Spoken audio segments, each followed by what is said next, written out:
two sides. One is light, one is dark. Who are you people? We're the good guys, Michael. In my experience, the people go out of their way to tell you that the good guys are the bad guys. Lost tackled many themes and ideas throughout its run, but none more so than the nature of people and morality. The show wanted to explore the nature of good and the nature of evil, and ask questions about how we measure human behavior against such ideas. The show presents two binary representations of so-called good, and so-called evil. Jacob, and the man in black. The others proclaim Jacob's brilliance and benevolence, while condemning the man in black as evil incarnate. But is any of this accurate? Does Lost really want us to subscribe to these concepts, or does it want us to question them? Viewers have projected their own readings onto what the light beneath the island represents, and what the smoke monster cloud represents. The light surely must represent all the good in the world, and the dark cloud surely must represent all the bad. But the light beneath the island is neither good nor bad. It is an elemental force in the universe that gives and sustains life. It is the bestower of light and life to the totality of the cosmos. To assume that this light represents all the good in human beings is to sign away our sense of responsibility in our actions to a supernatural force. Similarly, to assume that the smoke monster represents evil incarnate, as Dogen once put it, is to assume that people are evil for reasons beyond their control. That an individual's morality is dependent on a higher power. But the portrayals of characters within the narrative, and the overall themes of the show, suggest that everyone has the capacity for both good and bad, and that it comes down to a combination of choice and opportunity. Something that the island gives to everyone who comes to its shores. Meanwhile, in the real non-fiction world, good and evil have been useful constructs to help human beings understand the true nature of themselves and other people. It helps us to comprehend and measure human behavior. On a grander scale, good and evil are part of an ancient human mythology dating back to the dawn of theology and storytelling. If someone does good, it is because a benevolent God was behind it. If someone does bad, it's because an insidious devil influenced the outcome. Whether you believe in creation mythologies like this or not, human beings are actually far more complicated than something as binary as white hats and black hats. Can anyone ever truly be 100% good? Is that level of moral and ethical purity something within the grasp of the human condition? The closest we see to a human character exhibiting this kind of purity is Hugo Reyes. But even he has his demons, both psychological and physical. He struggles with an eating disorder, which stems from his depression and guilt over a tragic accident. He also suffers with imposter syndrome and mental illness. These afflictions don't make him any less worthy of being seen as good, but they do reflect that he has his own inner darkness to contend with. Hurley is not perfect. Benjamin Linus could be seen as one of the darkest human characters in the show. He is a pathological liar and ready and willing to use manipulation and violence to get his way. He participates in the purge of his own people, overseeing a legitimate island genocide. He goes on to exert control over the others through any means at his disposal. He literally traps Juliet on the island and makes her a prisoner. He kills John Locke for no reason other than his own bitter jealousy, in the hopes that, with Locke gone, he might be able to restore his own leadership back on the island. With the exception of the man in black, Ben is the show's arch-villain. Of course, Ben is full of his own pain and trauma from the past. He was raised by an abusive, neglectful father, and is made to feel incredible guilt for what happened to his mother in childbirth. All of this was beyond his control. As a result, he searches for belonging and acceptance. Perhaps more importantly, he searches for a father figure who will both love him and approve of him. Jacob becomes this figure. When Ben lashes out at Jacob, it is tantamount to a child striking out at an absent parental figure. So, there are psychological and emotional reasons as to why Ben does what he does. However, rather than punishing himself like Hugo, or seeking therapy or love and comfort in his community, Ben channels his own pain into striking out at those around him. He wants to dominate and control everyone and everything, until he has the family he feels he deserves. Ben is a very human kind of evil rather than elemental malevolence. Ben's badness was born out of circumstance, trauma, ego, and poor choices. What is important to remember here, is that he was still redeemable. In the Lost universe, you can return from the darkness if you really want to. It is perhaps no coincidence that the showrunners made Hurley and Ben into leader and lieutenant respectively at the end of the series. Together, they could create a more nuanced balance between the light and the dark within themselves and each other. A coming of age for Hugo Reyes. And an ongoing act of contrition for Benjamin Linus. What this pairing, and these two respective character arcs demonstrate, is just how malleable the nature of good and evil truly is. What is evil anyway? Is anyone ever 100% evil? Perhaps to ask this question is more controversial than asking if anyone can ever really be 100% good. The belief in the existence of evil can ironically bring comfort to some. If absolute evil exists, then so too must absolute good. It is proof of the divine perhaps. And this feeds into certain belief systems. Essentially, the very concept of evil itself can be as complicated or as simplistic as we want it to be. Remember Damon Lindelof's excerpt from the Across the Sea commentary. He asks this very question in regards to the Man in Black. Was the Man in Black truly evil to begin with, or did his corruption and darkness grow over time? Carlton interjects and says, not yet. It took time. Lost and its creators are implying that the past and our negative experiences within it creates the monsters. After all, the smoke monster is an almost literal embodiment of the island's past and the memories of the dead. Human beings can use evil as a way of explaining away horrific acts and behaviors. If someone is, quote-unquote, evil, then we do not need to try and understand why they do the things they do. They are simply part of some unknowable, malevolent darkness that we cannot ever hope to comprehend or solve. Much like how some Lost fans view the smoke monster. It is evil incarnate. And that's that. But is this really what the narrative of Lost wants to teach us? Let's explore the complexities of evil within the show. Discounting situations involving self-defense, murder is generally considered to be an evil act. But, in fiction, murder is only an evil act if the person being killed is deemed to be a good person. How many movies and TV shows have you seen in which good guys kill the bad guys, and there is no question of their morality in doing so? White hats are allowed to kill black hats in almost any context, and this is not seen as evil. Or even bad. So, what happens when someone morally ambiguous murders someone else morally ambiguous? What then? When Sayid kills Dogan, you can either buy into the idea that the Man in Black has infected him with some undefined essence of evil, or you can simply look at Sayid and his character journey to understand why he made this choice. Sayid had developed an intense, emotionally driven hatred of the others after the death of Shannon in Season 2, which brought out his worst impulses as a man. The need to avenge. This loss colored his judgment in every interaction with the others going forward. Killing another, in this case Dogan, in return for the resurrection of the woman he loved was not such a hard decision to make. Dogan had literally tried to kill Sayid hours earlier, and fully expected Sayid to die attacking the Man in Black on a suicide mission. And the Man in Black had already demonstrated that he could conjure the dead. He manipulates Sayid using the same tricks he used on the ancient Egyptians, making them believe he was really summoning the dead. What Sayid does in the temple is in keeping with his character. He is not suddenly turned evil. We also know that Sayid has become more amenable for coercion in the last few years. Because he suffered another tragic loss. This time in a hit-and-run accident, which Ben readily appropriates to manipulate Sayid into becoming an off-the-books assassin. Remember, Ben was not the leader of the others anymore, and no longer had access to the same resources he once did. But he wants to wreak a bloody revenge on his old rival, Charles Widmore. But he needs someone capable of doing the dirty work. All he shows Sayid is a photo of a man named Bakir driving a car. Then he feeds Sayid a vague story about how this man was there that day in Los Angeles. We know Bakir was one of Widmore's spies. He was most likely assigned to watch Sayid, hence why he was Middle Eastern. So he could understand any Arabic conversations taking place. Every member of the Oceanic Six no doubt had a Widmore spy watching them and tracking their movements. Probably from the moment they got back. That means, Bakir goes wherever Sayid goes. So, he probably was indeed in Los Angeles that day. But why would Widmore order this to happen? He doesn't attack or try to kill any other member of the Oceanic Six or their families.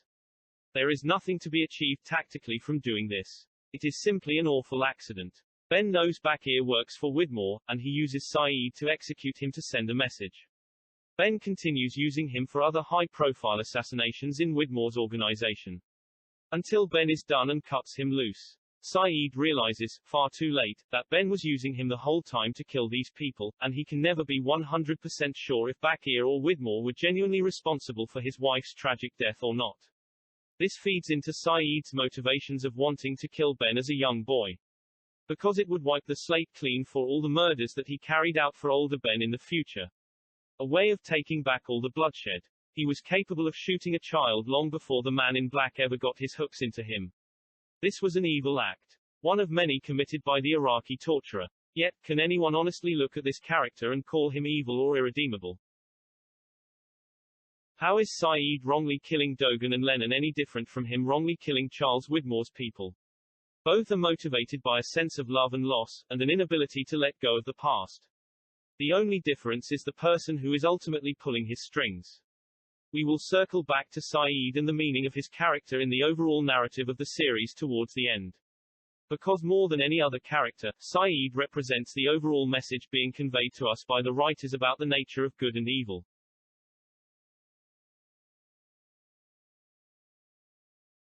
Let's dig deeper into this theme of killing and morality in Lost. More than any other TV show, the murders of main or recurring characters are almost always presented ambiguously. None more so than when John Locke kills Naomi Dorrit with a knife to the back, without ever having met or interacted with her. They are complete strangers. Yes, she was untrustworthy and clearly deceiving the group about her intentions, but was she a bad person? Did she deserve to die? Then why do you stay with Jack? Because it was the right thing to do. Locke. He's a murderer. See, it's all about karma, Jim. You know karma? You make bad choices, bad things happen to you. Or you make good choices, and then good... Hey, you got one. Yeah, here, pull it in. Wow, look at that. Now, you see? Now that's karma. We must be the good guys, huh? In my experience, the people who go out of their way to tell you that the good guys are the bad guys.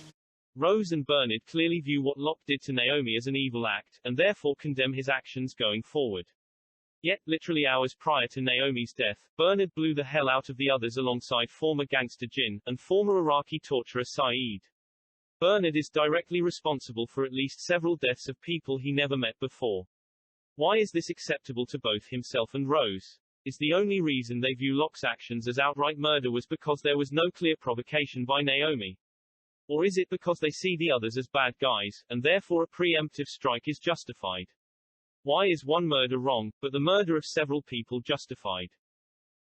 As we got to learn more about the others, their initial appearance as some kind of malevolent force for evil was soon disabused by the reality of their community. As demonstrated by people like Juliet Burke and Richard Alpert, even Tom Friendly, for all of his violence and threats, demonstrated empathy, compassion and kindness. Ethan Romm's actions in Season 1 felt very much like those of a bad guy. Charlie even describes him as such to Claire, but we are later given context to Ethan's actions. He was trying to ensure safe delivery of Claire's baby, even if he was willing to do that at the expense of Claire's life. This makes sense because we see that he was all too used to losing mothers in childbirth anyway. So, was Ethan evil? Did he deserve to be executed? The question worth asking here is, does context matter? Your perception of someone you see as being a bad person can change quite radically once you know more about their past and how they became who they are. And why they do the things they do. Charlie pulled the trigger on Ethan after he was already beaten and captured. The man was no longer an immediate threat. And yet, Charlie is not held accountable by the group for this act. No one accuses him of being a cold-blooded murderer who is too dangerous to be around. Least of all Rose and Bernard, who happily interact with Charlie following this event.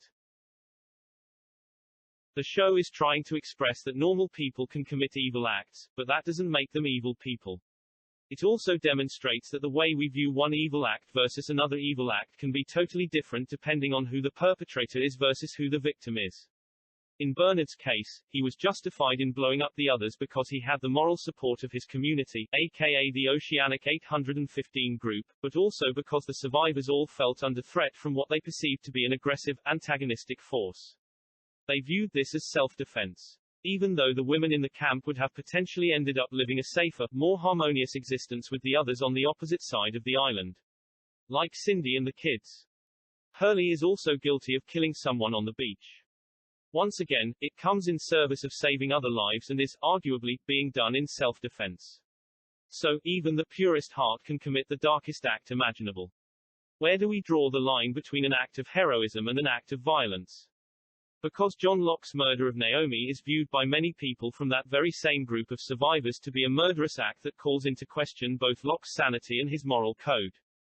This is partially due to the fact they do not have the same information that Locke does. When he explains how he came by this information, it does not convince everyone.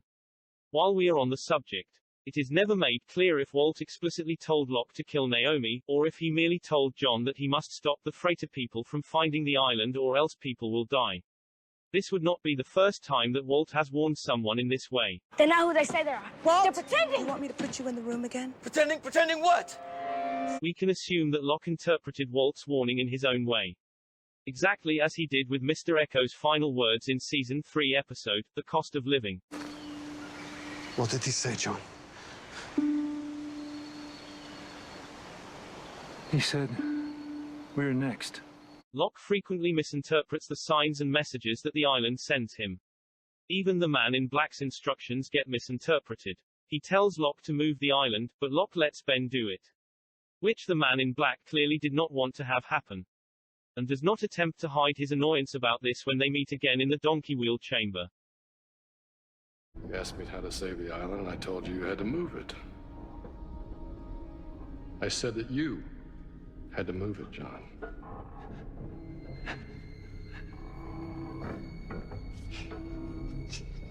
But Ben said he knew how to do it. He told me that I had to stay here and lead his people. And since when did listening to him get you anywhere worth a damn?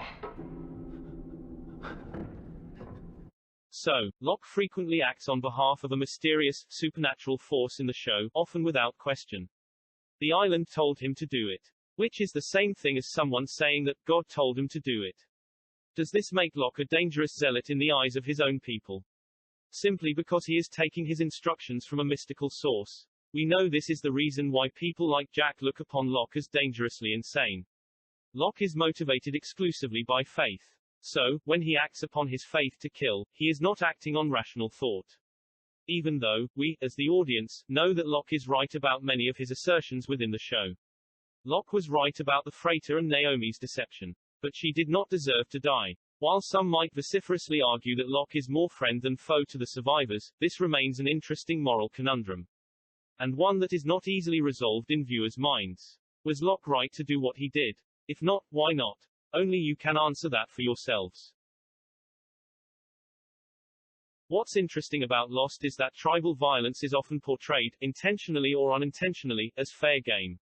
When acts of violence are perpetrated between two opposing groups, as we see between the Oceanic 815 survivors and the others, is it acceptable simply because it comes down to tribal warfare? Are body counts justified in a war between two sides? Does that somehow make the actions of our protagonists suddenly justifiable? Example, how many Dharma security men just doing the job are killed by our Losties in the Season 5 finale, The Incident? Sawyer presumably worked with many of these men for 3 years. Did they deserve to die for doing the job of protecting Dharma sites and workers? Do we hold Jack and his group accountable for murder in this situation? After all, they are the invading force. The aggressors. It is worth thinking about. The point of all these examples and discussions is that Lost muddies the water on the subject of good guys versus bad guys. The more we get to know people, the more we understand them. Motives matter. After blood has been shed or a wrong has been inflicted, does the character show remorse? Do they seek salvation? Do they change their ways? People who come to the island can either embrace the metaphorical light and a shot at redemption, or continue the descent into darkness and self-destruction. This is all part of the thematic DNA at the core of the series. Are these people redeemable? I'm sorry that I killed Jacob. I am, and I do not expect you to forgive me, because I can never forgive myself. And what do you want? Just let me leave. Where will you go? to Locke. Why? Because he's the only one that'll have me.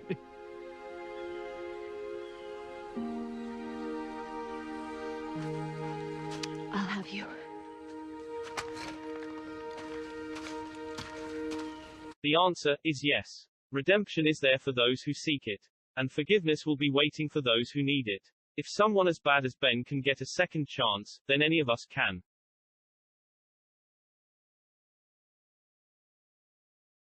Speaking of muddying the waters, some viewers often question the significance of Ben being healed by the temple waters as a child in 1977. Did this somehow infect the boy and turn him into what he became? What did Richard mean when he said, "If I take him, he's not ever going to be the same again"? What do you mean by that? What I mean is that he'll forget this ever happened, and that his innocence will be gone.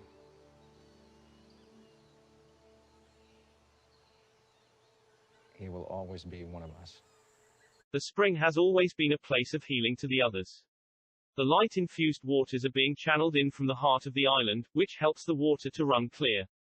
Ben was healed in the spring successfully as a boy. The reason why Richard proclaims that Benjamin Linus will always be one of them after this, is because only Jacob's chosen people are allowed to use the spring. It is a sacred place to their people. This event is, in effect, Benjamin Linus being baptized. He is officially becoming another. Therefore, this signals the end of his innocence. Because, to be one of Jacob's people comes with heavy burdens, and requires sacrifice.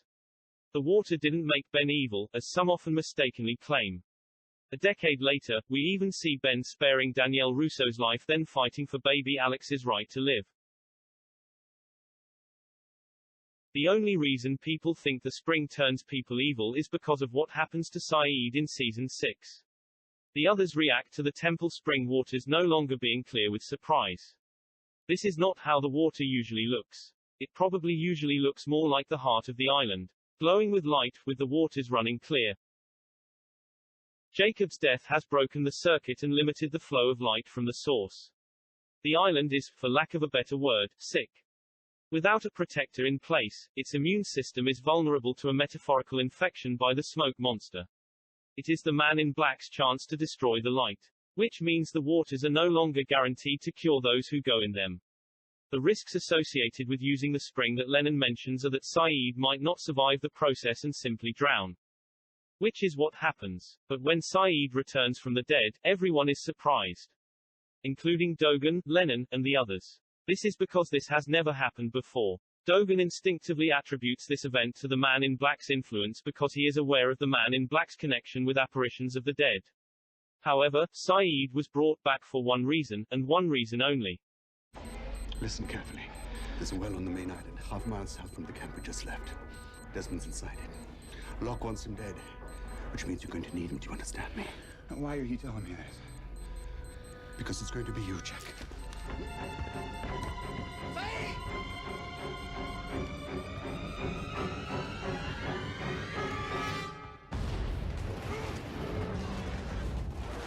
It is time to go back to the beginning, where the mythology of the show, and my video series, started. Jacob and the Man in Black exemplify the mythological conceit of good and evil. But, as previously discussed, we also know that neither man is the total embodiment of this philosophical dichotomy. White clothing does not make Jacob a towering pillar of moral rectitude. While dark clothing does not make the Man in Black evil incarnate. White hats and black hats are just symbols. Jacob chose his candidates because they were like him. Flawed, alone, angry, confused, guilty. They made mistakes, just as Jacob did. You were all flawed.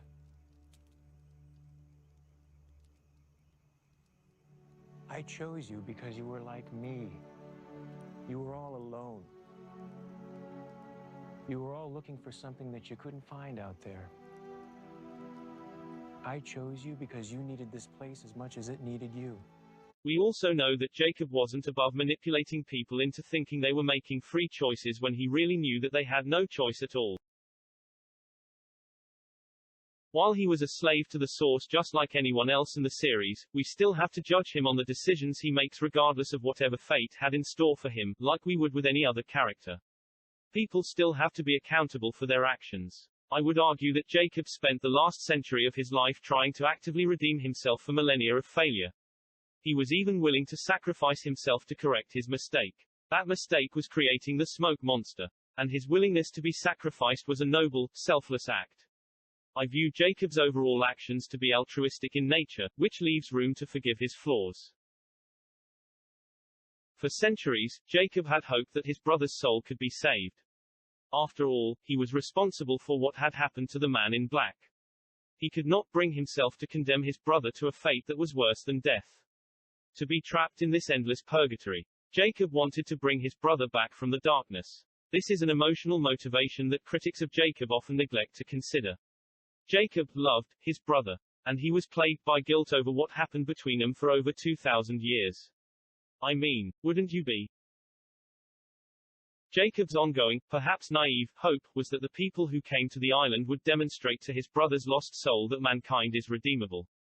And that mankind is, ultimately, good.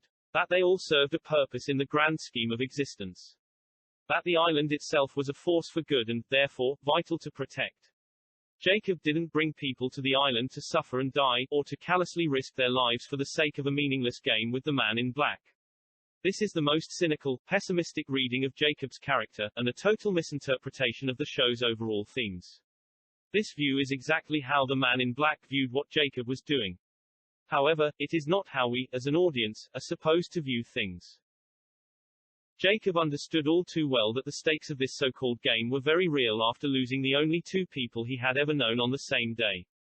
Jacob, and, by extension, the Source, brought people to the island to build a new Eden, of sorts. To make a place better to live in than anywhere else on Earth. To form a community that was worth being part of. Full of people who cared for one another, and worked towards a greater good. All of this was in service of trying to convince the man in black that the light within people, and the light beneath the island, was worth fighting for.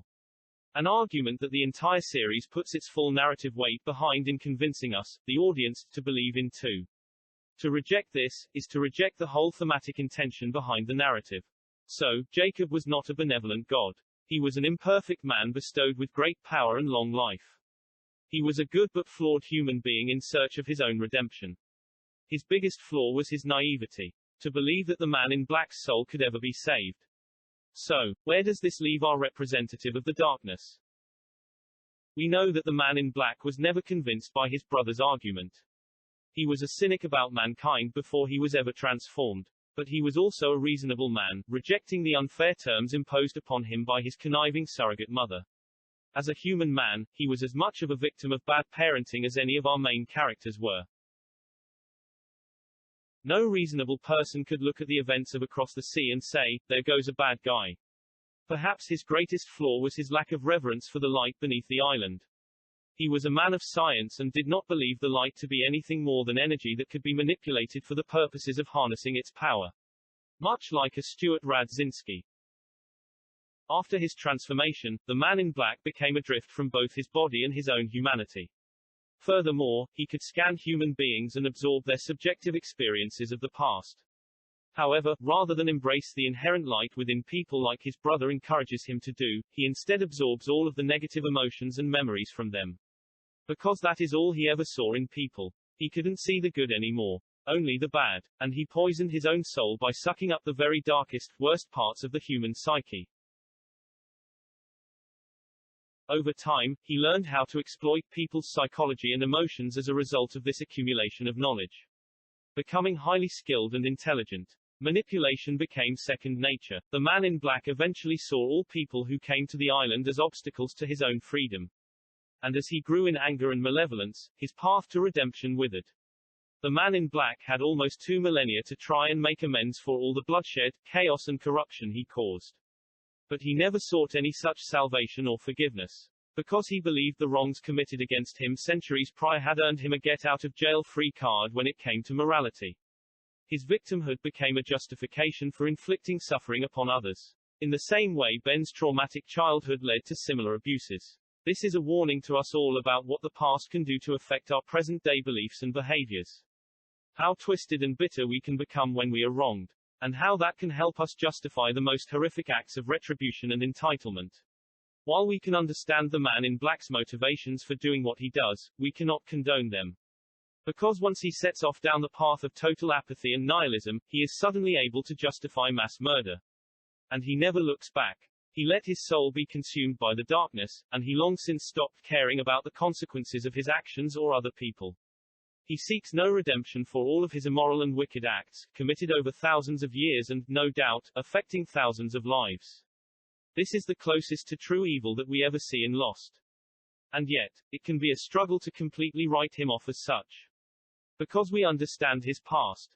And so we turn back to Sayid, one of the most morally grey characters in the whole show. A man who showed fierce loyalty and compassion to the people around him, but was also capable of incredible acts of violence and revenge. Dogen claimed the scale within Sayid was tipping too far towards a supernatural form of darkness. Almost like a type of possession. The man in black is given credit for resurrecting Sayid, but this is never really proven definitively. It is left very ambiguous. After all, if the man in black had the power to raise the dead in this way, even if only under certain conditions, why wouldn't he spend decades building an army of zombie-like followers? In the end, we see why Sayid was brought back. Not to serve the man in black, but to save his friends from certain death. He makes a choice to sacrifice himself on the sub, even after being written off by Dogen as irredeemable, or unsavable. In spite of all the superstition and manipulation, Sayid can still choose to do the right thing for himself, and the people he loves. Because his past does not have to define who he is today. He does not have to let himself be consumed by his own darkness any longer. The island offers redemption to those who are willing to make a different choice and to break the cycles and patterns of the past. Sayid certainly committed objectively evil acts throughout his life, including torturing and murdering innocent people. But, as an audience, we know his motivations and trigger points were incredibly complex. And we came to understand his darkness because we understood his past. No supernatural force makes someone good or evil. This binary concept is deeply rooted in mythology, systems of belief, superstition, and subjective perceptions of human behavior. All evidence in the show points towards the theme that people are inherently flawed but can be redeemed, no matter who they are or how far down the dark end of the street they have gone. Everything they do ultimately comes down to choice. In the end, Hurley, the character that best represents good in the Lost universe, tells us exactly what he thinks about good and evil. And what, may I ask, have I done to deserve your trust? I think you're a good guy, Sayid. I know a lot of people have told you that you're not. Maybe you've heard it so many times you started believing it. But you can't let other people tell you what you are, dude. You have to decide that for yourself. I'm sorry. You clearly don't know anything about me. I know a lot about you, dude. This is the voice of the writers speaking through Hurley. We can call a person bad or evil, but is that all they are? Can we find it in ourselves to forgive the wrongs they have committed? Can we forgive ourselves? Can we seek and find that together? Lost is about characters coming to terms with who they are. And either they better themselves and move on from their past towards redemption, or they don't. And, therefore, become doomed to repeat the same mistakes and commit the same sins. Perhaps, the purest form of good in this story is shown to be that of forgiveness. Sacrifice. And letting go of your own darkness to embrace the light. Metaphorically speaking, of course. After all, we are all part of the same energy. The same matter. The same consciousness. And we all come from the same place. Thank you for watching.